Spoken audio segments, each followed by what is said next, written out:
Hi, welcome to another episode here at Speak Up Afrika. All our conversations aim to engage, inform, and empower our communities. And this is exactly why we're here today. Thank you so much for all the interactions you've done with our other episodes. And here we promise that it can only get bigger and better. Now, as we explore the spaces within leadership, governance, and tech, media plays a very pivotal role in this because all our data that is connected is used in tech. All this has culminated in the shift in journalism from old media to new media. And today I have a good friend of mine joining me in studio. I am very proud of the milestones she's been able to achieve in the journalism space. And I'm here to have a great conversation around how the digital space has changed and what this really means in the new age. Abigail, welcome to our podcast today. Thank you, Wendy. I assume I'm supposed to introduce myself. Go ahead, carry on, please. Okay, so as you mentioned, Abigail Wafula. I'm a communications professional, currently pursuing my master's in corporate communication. I currently practice sports journalism, if I'm to say that. Yeah, so basically, that's what I do among many other things. Yeah. Um, Thank you so much for being here. And we're looking to have a great conversation around the change in the media space. I don't know about you, but for me growing up, my number one why was because I wanted to be on TV. You know, once I realized I can speak and I had a forte in public speaking, the almost immediate other thing was to get into journalism. But I knew I wanted to be on TV, I wanted to be on billboards. But now, when I went into studying it, things started shifting. And I think we're the generation that is actually incubating the shift in media. People moved from old media to new media. We have worked together, Sure. and this is a space that you're really getting yourself into. So, what are some of the tools that we are using in the digital space that we are exploring in new media? Mm-hmm. As you just mentioned, starting, of course, growing up, we used to see a different kind of media, the traditional media, and you know, going to campus, you get to learn a lot of things that people don't tell you outside here.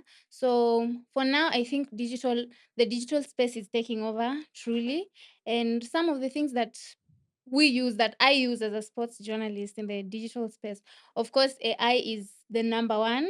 Yeah. There's ChatGPT, there's Otter.ai. I know if you've not heard of ChatGPT, there's Girl, a lot you wake gotta up. do. Yeah, because ChatGPT is saving lives out here, like literally. So I think that's the major tool media spaces have actually put in place.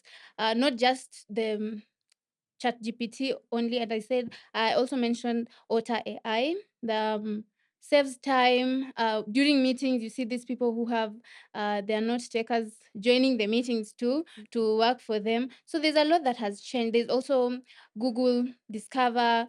Google has also joined the Mm, change in the digital era, has yeah. joined the digital era. So you find there's some of the tools that have come up and are really making life easier, but of course, with the good there's also the bad.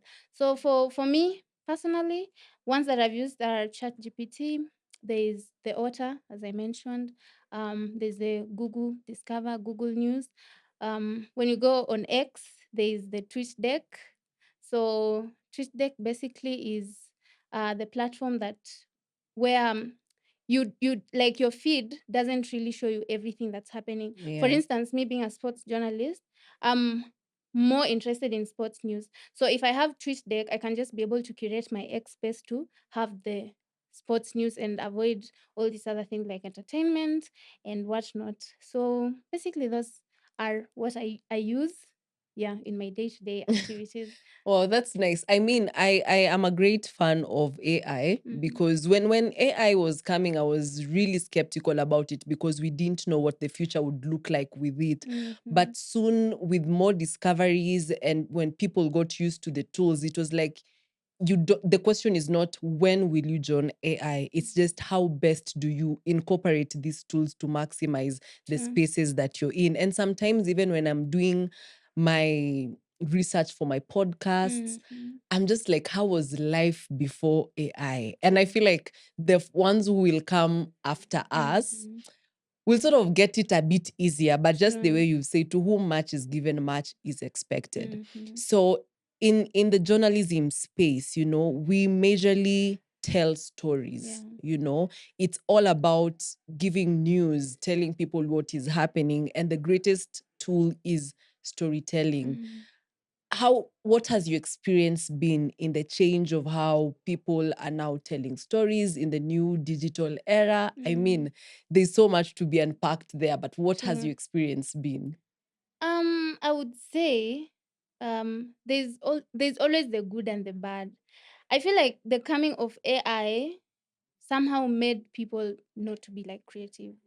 Like you just don't want to think. Yeah. When you want to do something, execute a project, you want to go and ask ChatGPT, how am I supposed to do this? You see, even in meetings, taking minutes is not, you can just go, like join the meeting, leave, and then you'll come maybe and go through the minutes or Yeah. maybe not. Yeah. So for news storytelling, there are some aspects that have been made easier with the digital space, of course. TikTok now is like at the forefront, especially when we want to tell stories in short form, and most of them go viral, of course. There's also X. Nowadays, when you want to know what's happening in the country, you just go on X. You know what's trending, Yeah. mandamano. You see, like you get real time updates, which is very helpful. Sometimes you don't have to go to the ground to see what is happening. You just see from the visuals on X. There's Instagram, of course. They're just slowly turning. If you want to get news, you don't have to buy a newspaper. You don't have to wait for 7 p.m. or 9 p.m. to, get To actually news. get, yeah. Yeah. So that is the good side of embracing the digital media, where you can just get information. You Google, you find whatever you're looking for. On X, you find anything and everything that you want. And like in Kenya, we are not like limited, so you can communicate however you want. You have that bit of freedom. On Instagram, I would say for me, just sharing the reels, sharing yeah, reels, basically photos. Sometimes when you're in the field, you're going to cover maybe a track and field event, you can just give real-time updates. It's not like back then, because I started my career as a writer for a newspaper.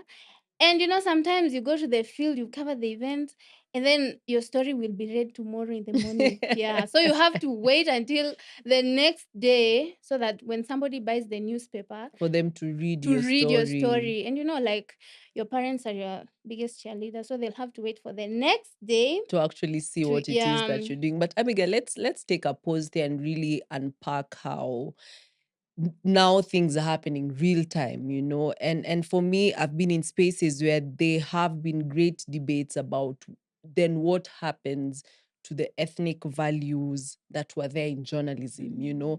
I have seen, right now we have keyboard warriors. I have True. seen people take up videos, footage, stories, and put them online as they are, Yeah. not having the background information about media ethics and law. How does it affect even the parties that are involved? We are seeing footage going online that is uncensored completely. So we're in a space where, of course, information can be gotten real time, anytime, True. from any space, Mm. but there's also the line that people are crossing with ethnic values and systems. Mm. And as somebody who's gone to school, because I've seen you do that, and I'm really proud of you, having gone through the system to actually get the academic credentials and qualifications of it, what are some of the ethical, moral challenges that you're seeing that the digital space has given the multitudes of people to now sort of be journalists, for lack of a better word? Right now, I would say citizen journalism is actually winning, because anybody can break the news. It's not about waiting for citizen. There's no fact checking. There is no fairness. Weighing both sides, hearing both sides of the story. That is not there. Like, if some people have learned of maybe the death of their loved ones through social Thank media. you. And actually, the last gentleman that we saw during the Tuesday CBD Mm, protests, the first name that was given was actually not his name. true. And people assumed because he got the gunshot, the bullet went right into his head, he died. Yeah. For us to actually realize much later on that this gentleman had Mm. not passed on and was actually undergoing surgery at one of our hospitals in Mm. the country. Go ahead. So there is that is one of the greatest disadvantages, of course. People are quick to for clicks, for you want to build a brand, you want to be known as the newsbreaker. So you just, if you come across anything, you post it without fact checking, without verifying if this is correct information. And you find that media houses are also like leaning towards that direction. There is not much checking, background checking to verify whether this is correct or not. And I think that is one of the things that is failing with the coming of the digital space. That is one of the things that is failing the media industry, because anybody has the liberty to publish anything. Of course, there are measures that have been taken, but they are not that effective, like having press conferences to talk about these things. But actually, the action, there has to be an action plan. You can't just always speak about, we need to be ethical, we need to do this and that. So I think it all boils down to trying to have clicks, trying to be the number one to break the news. And for commercial purposes too, when you have the clicks, when you have real-time information, posting on X, posting on Instagram, obviously people will want to follow you and want to know, to find out updates from you. Yeah. So with that, you get maybe gigs, and marketers will want to work with you more than people who actually go through the long route to Yeah. fact check and do everything. So the ethical side is a bit lacking with this digital era. And there have been things that have been, trainings, there have been trainings, but with trainings, I feel like it should just be all inclusive. Mm. You see, even the bloggers should be included in the training. But Abby, if we say that, what are we really saying to students who are actually going to school to do a 4-year course Mm. to get a certificate to practice journalism? And we have citizen journalism, the way you're saying, Yeah. because I was in a class where that debate actually came up. Right now, is it value for money to go to school for 4 years? Yeah. We have institutions where a degree would cost you up to the tunes of 2 million, and put in the work for 4 years. Mm. And when you come to the industry, people appreciate the clicks more than they do appreciate the system and structures that have been put in place. Mm. So I don't know where the balance should really be, because trainings will be done even for bloggers, yes. But if the media is shifting towards adopting the clicks more than we do adopt the professionals, I don't know what you feel about that, having had to go through the system to get certification, Mm. of your industry. And now this is an industry that is so flooded, Abby. Yeah, Everyone can true. actually take your place. Mm. And you've rightfully said that people are doing anything for the numbers. Mm. As long as you have the clicks, as long as you have the numbers. I remember there's one um, conference I went to, and I asked the facilitator, does it really matter if I had the numbers or the credibility? And they said, let me tell you, the credibility comes later.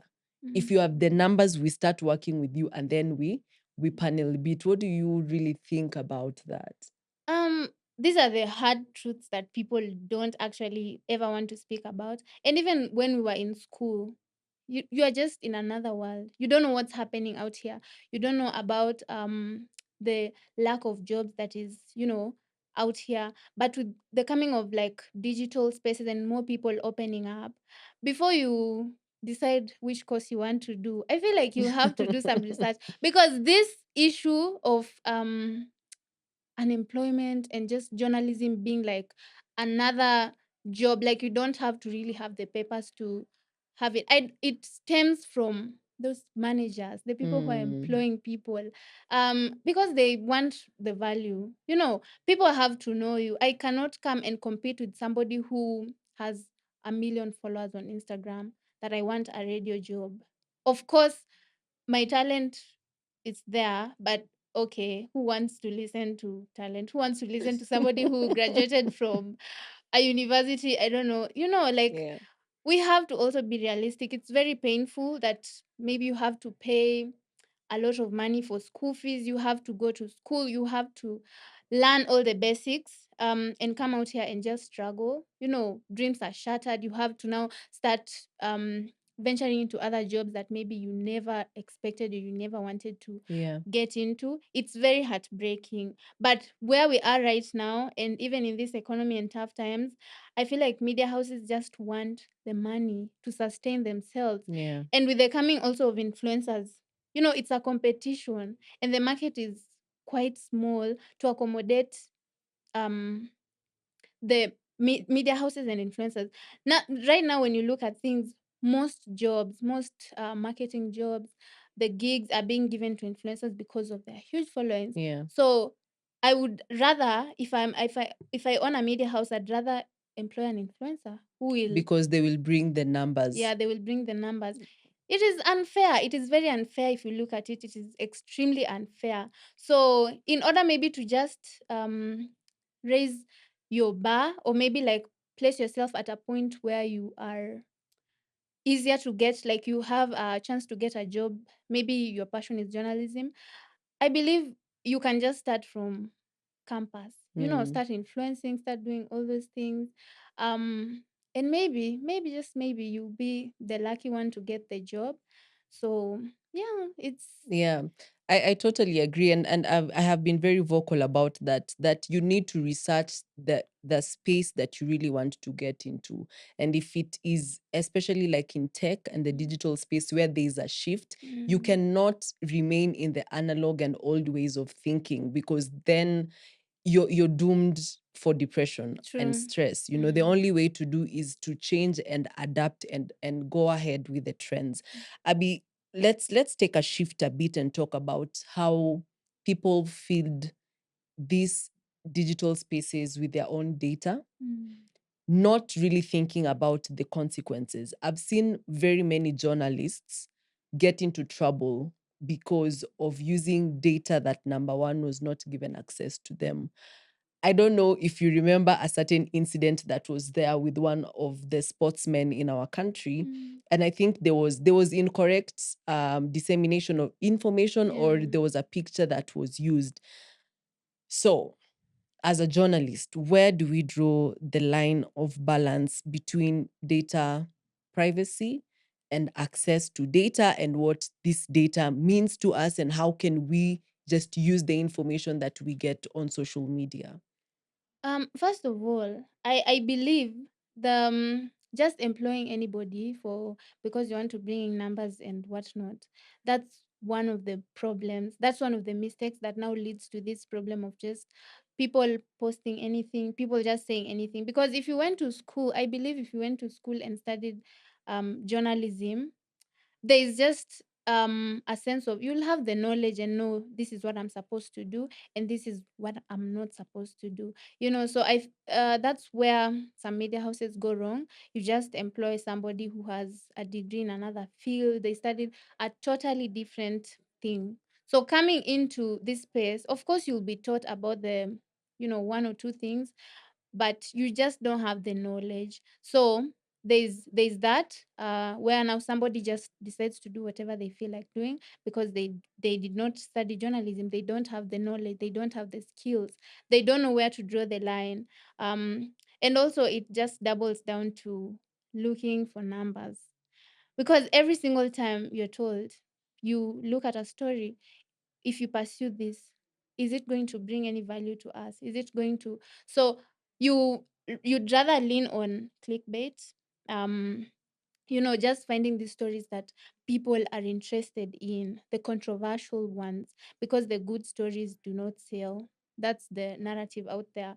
So you'd rather break trust, you'd rather be on the wrong side, be on the wrong side of the law, even break relationships with the sports people or the entertainment people, just because you want to bring the numbers, because maybe your job is on the line. So there's a lot of pressure that comes with being in the media at this moment. And sometimes it's the pressure, sometimes it's just, I did not study journalism, so I don't know how to go about this, and I'm gonna do it the best way I know how to. Yeah. And I mean, how the question is then how sustainable is that? Because we have to have ethical measures to be put in place in any society that is governable. This leads me to how can we incorporate digital innovation and ensure that we keep ethical values, we keep our inclusivity and people and remain people centered, because sometimes, just the way you're saying, some media houses, some individuals who have an influence in the digital space and the new technology era, have really made this space be about them, and it is no longer about the people. Yeah. The old media space was all about giving information to the people. It was Yeah. for the people, by the people. But right now, some institutions have really individualized these spaces, that Mm. it is a brand first before it is the people. So how can we incorporate digital innovation to just ensure we have an ethical balance, and we also are really people centered? First of all, it's just the governing bodies, Communications Authority, Media Council of Kenya. I believe they should not be just releasing press statements in case of anything. Go to the ground, visit these media houses, sometimes conduct trainings. And also with the coming of the digital space, there's a lot of things that can be done, like developed. You see, like ChatGPT, somebody just came up with ChatGPT. So they can be like censorship programs just to teach people, and also consequences, like strict punishment for people who Yeah, break yeah. these laws.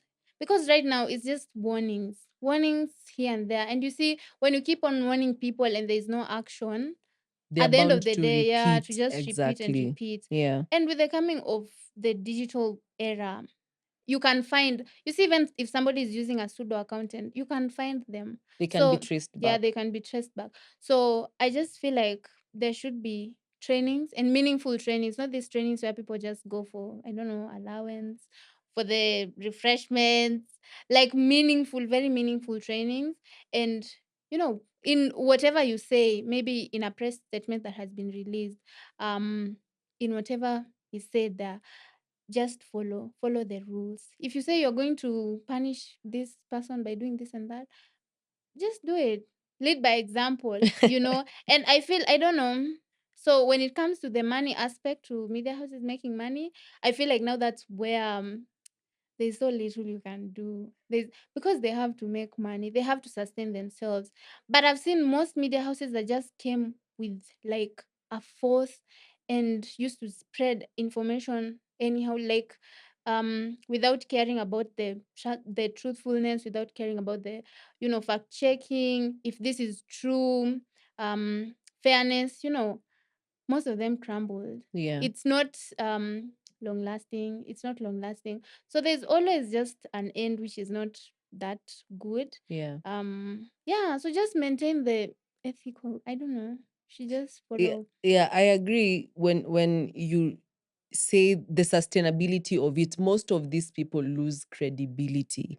And as you were speaking, I was thinking through something that you've really said that I think is very important in this conversation: being able to access avenues of growth, improvement that comes through trainings, that comes through short courses, to just improve ourselves such that you have more value, more than just having a name, a face, and a following. Yeah, true. And with the introduction of digital tools and the innovation that is really coming up in this space, what are the barriers that we can really talk about that journalists are facing in terms of job security, access to these trainings? What are these barriers that the digital innovation can bring to journalists? The access to trainings, I just believe it has to be something that you're passionate about. Um, some people are just doing journalism because this is where I found myself. So I have to be here at the end of the day. Mm, So it has to stem from the passion that you have. But also, when you look at these things, I feel like the time that I graduated and now went into the job market, that's when I knew there's, like, if you're on TV, there's a lifestyle you have to maintain, honestly. So, and sometimes the money and the lifestyle do not really match. Much. So, getting, like, if you're really struggling to maintain a lifestyle, getting money maybe to pay for these courses would be something. So maybe companies, like, if you're working for a media house, you can request them to, like, pay for trainings. Like, for us, I know we have, like, trainings about this ever changing media landscape. So you just go to learn about graphics, maybe, and even these ethical courses, about AI, about compliance, plagiarism, all those things. So the companies can decide to pay for them, but for freelance journalists, it's really quite tough even to access the resources, because maybe you get a job once in a while, and with that job, you have to sustain yourself for long. So for freelance journalists, it's quite difficult to access these trainings. Sometimes you can even be labeled a quack, Yeah. if your work is not out there. So yeah, for freelance journalists, I feel like it's quite difficult for them. Yeah. So it doubles down to the financial struggles. Yeah. Funny how you've brought up the bit about being a journalist and being pressured to sustaining a certain lifestyle. And it was the other day I was listening to one of the veteran journalists in our country who said he actually went through depression, and life just took a different curveball for him. And number one, him being a public figure, it was almost like he was never allowed not to be okay, you know? Yeah. And number two, him being a man, and this being a men's health month, it was important for this conversation to be brought up. But Abby, as people who've studied journalism, for me, my perspective really changed when I got into the marketplace, because I realized very many people don't take this as a job, you know. Yeah. And for me, the reality that, Wendy, this is a job like any other, only that you're being seen on TV or you're broadcasting on other platforms, was a very good point of reality check for me, because I deliberately and intentionally said I will not allow societal pressure to get to me, because it's almost like if you're in the public front and you're in the public figure, number one, you have to have it figured out.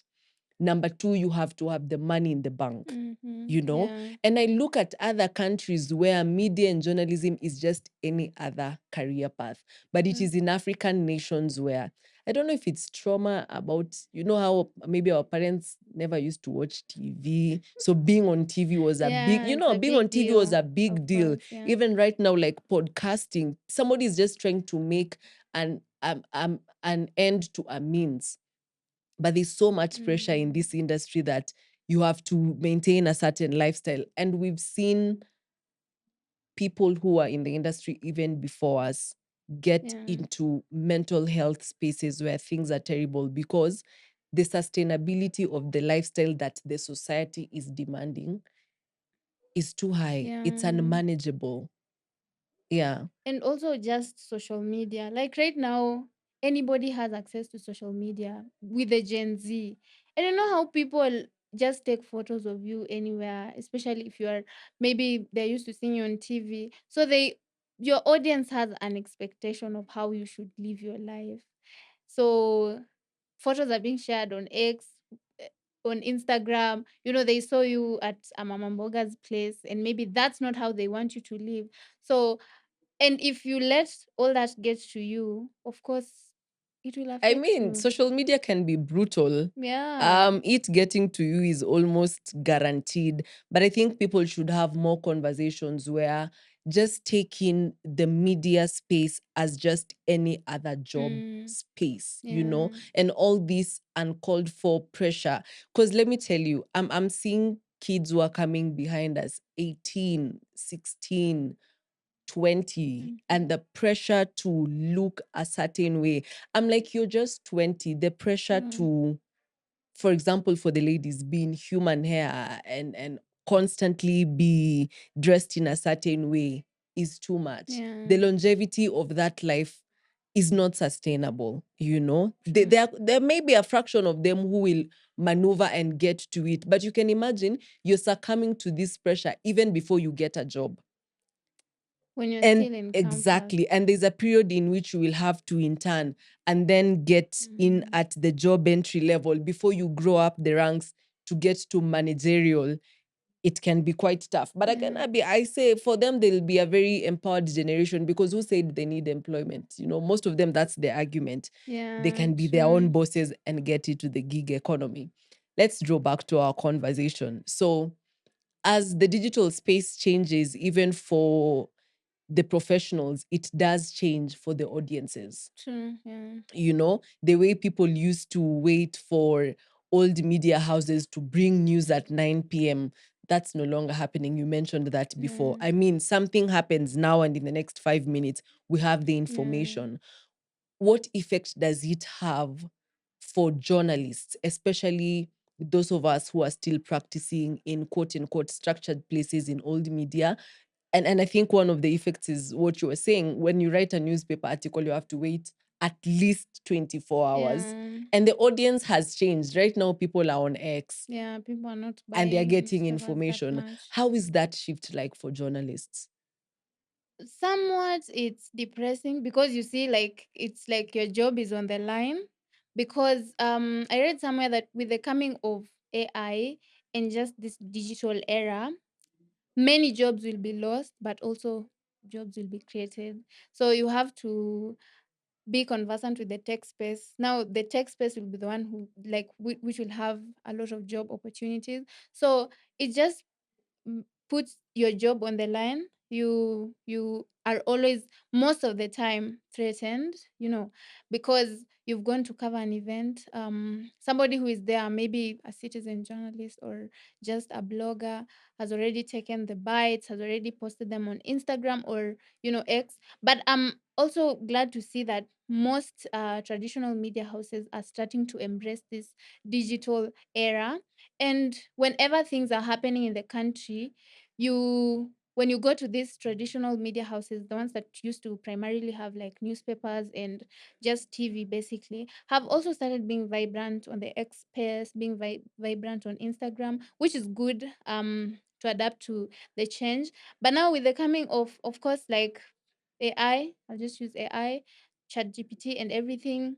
AI can do a lot of things, can write, can do like so many things. So at the end of the day, of course, some people will have to go home, will have to lose their let, jobs. let me throw you under the bus here and ask, how are you personally preparing yourself for the coming and potential replacement by AI? How ready do you think you are for that?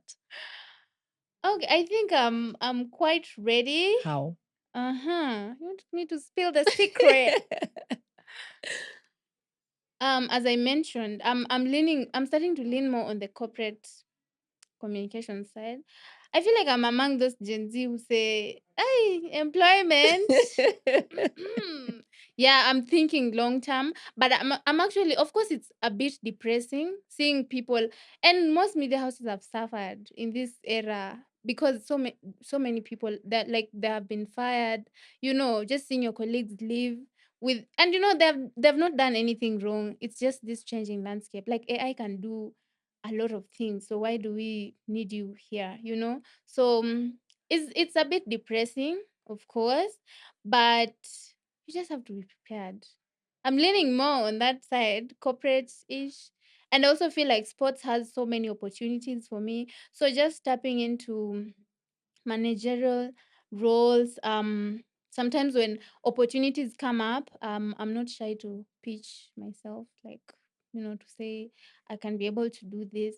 Yeah, so it's just freelance here and there, and you never know when your day will come, but you just pray for grace during that time. We are proud of you, and I wish you all the very best. As we wind up, conversations around data privacy protection and the misuse of data in this industry cannot go overlooked. As a digital journalist, Mhm. how do you protect your data and the data of those that you cover in your spaces?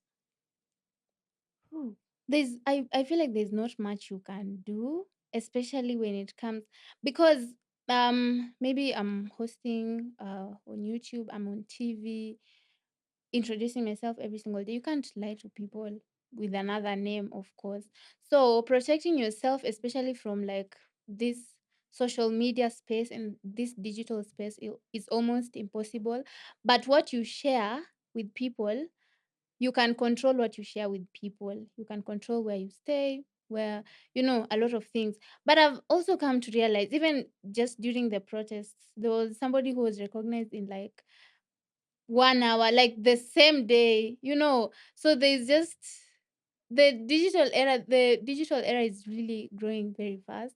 And I was shocked. I was like, if it was back in like 2013, It would take us months, to be of very course, honest, and yeah. depending on certain institutions and bodies to uncover that for us.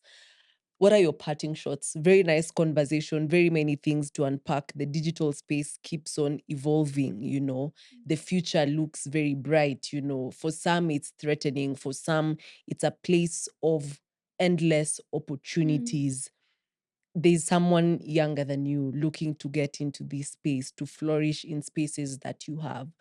What advice do you have for them as you give your parting shots for the podcast today? Hmm. So for a person younger than me, maybe still in campus, trying to figure life out, I would just advise them to start now. Don't wait for somebody to employ you. Don't wait for until I graduate. Just start now with your phone, with it just baby steps. When you put in the effort, I believe the universe will just come through for you and you'll be able to grow. Sometimes I regret I did not start when I was in campus because I kept procrastinating. But just start now in whatever you want to do. Just start now. And with the digital era coming, there's gonna of course there are some jobs that are going to be lost, some are going to be created. Place yourself in a position where if you're really seeking employment, you follow the trends, you see what's coming next, what's coming up.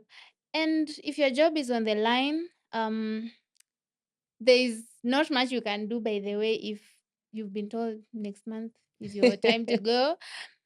Yeah, but I don't know how I would react if I'm told. But I just feel like a door will open, especially if you put in the work, you're hardworking. And yeah, also employment is not always the go-to. Please. Yeah, so that's what I would, yeah, tell a person who is like younger than me. For people who are older than me, oh my god. Keep inspiring us, please. Yeah, keep inspiring us. Of course, adapting to the digital space for some people is quite difficult, but it just takes time, baby steps, and you'll be there.